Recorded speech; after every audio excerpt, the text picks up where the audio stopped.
সরকারি চাকরিতে কোটা বাতিল নয়, যৌক্তিক সংস্কার চায় আন্দোলনকারীরা। অনড় অবস্থানে থেকে কাল সকাল সন্ধ্যা সর্বাত্মক বাংলা ব্লকেটের ডাক দিয়েছেন শিক্ষার্থীরা। দেশের কয়েক জায়গাতে আজও বিক্ষোভ করেছেন তারা।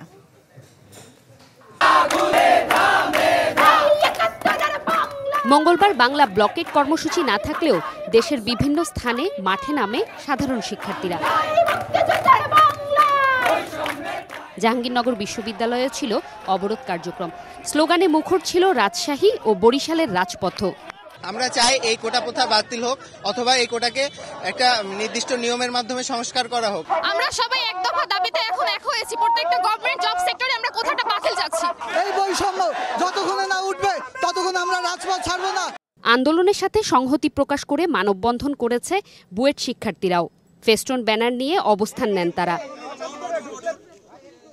এদিকে ঢাকা বিশ্ববিদ্যালয়ে সংবাদ সম্মেলন করে বৈষম্য বিরোধী ছাত্র আন্দোলন। জানান এই আন্দোলন সরকারি চাকরিতে কোটা বাতিল নয়, যৌক্তিক সংস্কারের।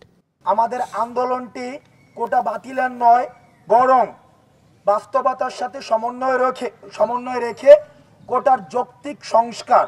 আমরা কিভাবে এটুকু নিশ্চিত হতে পারি আবার সেই 18 পরিপত্র বহাল হবে এবং আমরা নিশ্চিন্তে থাকবো এবং ভবিষ্যতে আরেকটি 24 বা 18 আসবে না এবং আবার আমাদেরকে আন্দোলন নামতে হবে না।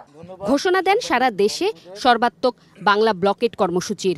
আগামীকাল 10ই জুলাই 2024 আমাদের যে এক দফা দাবিতে সকাল সন্ধ্যা সারা দেশে ব্লকেট কর্মসূচি পালিত হবে এবং এই ব্লকেটের মধ্যে সড়কপথ, রেলপথ আওতাভুক্ত থাকবে। আপিল বিভাগে কোটা বিষয়ে শুনানি হওয়ার কথা রয়েছে বুধবার। এর প্রেক্ষিতে শিক্ষার্থীরা বলেন, কোটা সংশোধন হলে আন্দোলন থেকে সরে আসবেন তারা। জুমাতুল বিদা, চ্যানেল 24, ঢাকা।